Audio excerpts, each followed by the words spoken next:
dealer today for the biggest ever sale on trucks. You're looking at a live shot right now from atop the Palace in Myrtle Beach, South Carolina. This is the way things are looking.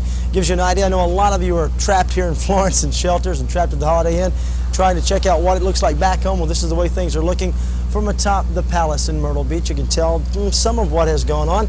That's the way things are looking right now. Hopefully it won't be too long before you two can make it back there and check out what's going on with your stuff also. Now let's talk about weather for just a moment and give you an idea of what's going on with Hurricane Hugo for now. Let's go to our major map features if we could. There goes Hugo scampering on out of our area, moving on up into portions of West Virginia. Flash flood watches are in effect for that entire area.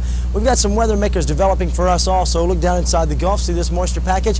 Well, it will be on the way for tomorrow, and this cold front will be sliding through, possibly touching off more showers. Nothing like what we had with Hugo, but some showers nonetheless. From inside the Gulf comes the jet stream pushing that moisture package right on top of us, so it looks like for the rest of the weekend, at least for Saturday, cloudy with some rain chances back in the forecast. What about my forecast? Well, this is the way it looks for tonight. Let's check it out for a moment if we could. Across the inland areas tonight, be looking for partly cloudy conditions and a temperature reading of 70 degrees. On the beaches, look for partly cloudy also tonight with an overnight low dropping down to about 73. Now for tomorrow, the cloud cover should increase for a while. Rain chances re-enter the forecast after a mild night tonight. 85 for the official high inland tomorrow. On the beaches tomorrow, look for a high of 86 degrees. Coastal marine forecast, one heck of a lot calmer than it was this time yesterday. Winds will continue coming from the southwest. They will eventually die down quite a bit, Lily. Tomorrow, about 10 to 15 knots. Seas will also calm down from 6 feet to 5, and the extended forecast turning a lot cooler on Sunday with a sparkling day in store. 78 degrees for the high. Maybe on Tuesday some more cloud cover and about 80, but for the most part the weekend looks to be damp at first and then crystal clear before it is all said and done. It looks like Hugo's out of our area, Lily. All we've got to do now is clean up the damage and hope this never happens again. Well, I'm with you, Tom. I hope it never happens again, and I got your name right that time, Tom. Okay, good. Coming up in sports, Todd has the word on Friday Night Football. Sports is next.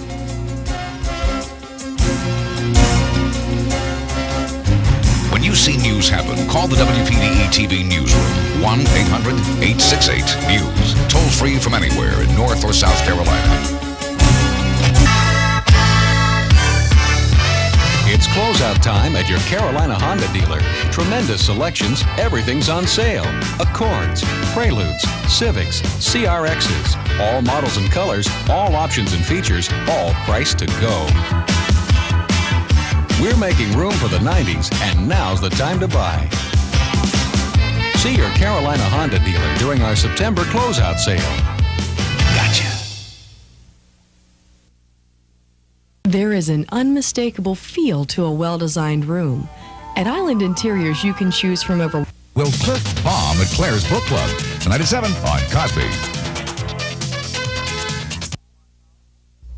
Now here's Todd Marthaler with sports. Right on. It looks like high school football is in the lurch tonight. As you probably guessed, Hurricane Hugo has forced postponement of most, if not all, high school football games east of Columbia.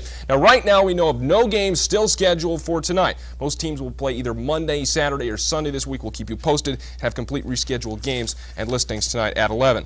Meanwhile, in NASCAR, of course, the storm stalled efforts of those Winston Cup drivers trying to reach Martinsville for today's qualifying for Sunday's Good 500. Now, rain and high winds in surrounding areas delayed attempts to dry the track this afternoon. As a result, qualifying did not start until 4:30 this afternoon.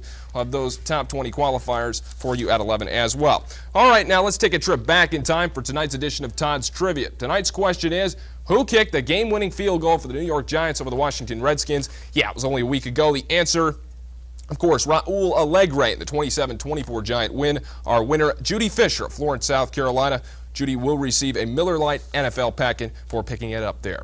Right now, college football in the Carolinas this Saturday is right on schedule. The Tigers return home Saturday against the Maryland Terrapins after beating Virginia Tech. Now, Ron Kirkland is certainly glad to be home for this one.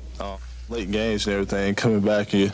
I think coming back from Florida State, we were so drained, mentally and physically drained that we were a little sluggish in Virginia Tech game because we were real tired and stuff. So, I'm glad to be back home. We can just go to Anderson this time instead of flying all over the place. Of course, the Tigers kick it off at high noon Saturday in Death Valley.